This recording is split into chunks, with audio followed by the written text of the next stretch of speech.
I'll be damned. It is Snake. Or should I say, Big Boss. Are you the real deal? You know me? Are you kidding? You're a legend in the Black Ops world. Black Ops. What's a hero like you doing in a place like this? Beats me. I'd like to find out myself. Where are we anyway? Near the equator from the looks of it. I had to guess, I'd say South America. You got it, Big Boss. The San Geronimo Peninsula, to be exact. Known to the locals as La Peninsula de los Muertos, the Peninsula of the Dead. It's off the coast of central Colombia, more or less directly south of Cuba. Never heard of it. You wouldn't have. It doesn't show up on any conventional maps. It's under Red Army control. The Red Army? In Colombia? In 1964, the Russians provided military aid to FARC, Colombia's biggest rebel faction. And in return, FARC gave them this land.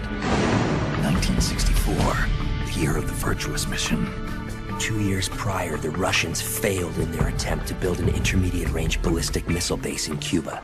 Had they succeeded in deploying nuclear-equipped IRBMs inside Cuba, every major American city would have been within range. The Cuban Missile Crisis. Exactly. In the end, the Russians gave up on the idea of deploying missiles in Cuba. But rumor had it that they were looking for a new site, one where they could build a base in secret. And that place was the San Geronimo Peninsula. Yeah, well, not exactly. Apparently, the plans for this missile base were abandoned before it was built. Abandoned? Due to détente. Both the US and the Soviet Union are having trouble financing their enormous military budgets, and they can't afford to keep waging the Cold War like they did in the 60s.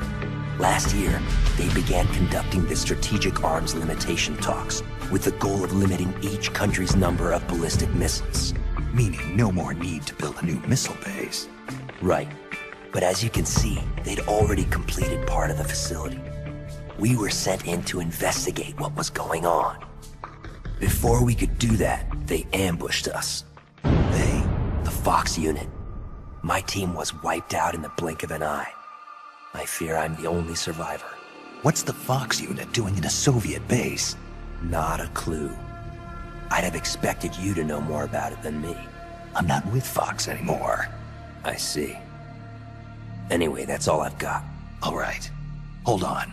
I'll get you out of there. It's no use. I've tried over and over. You need a special key to unlock the cell door. Right now, you've got to get out of here. Head 5 clicks southeast of the detention center, and you should reach a communications base. I need you to call in a rescue, if you can. Rescue? You should be able to make contact with the States using the satellite uplink. But the circuit will most likely be monitored. If only you could use some kind of encrypted transmission. Someone capable of receiving an encrypted protocol that they can't listen in on. Any ideas? I don't know if I'll be able to pull it off, but there's one thing I could try. Great. I'm counting on you, Big Boss. Call me Snake. It's been an honor, Snake. The name's Campbell. Roy Campbell. Good luck.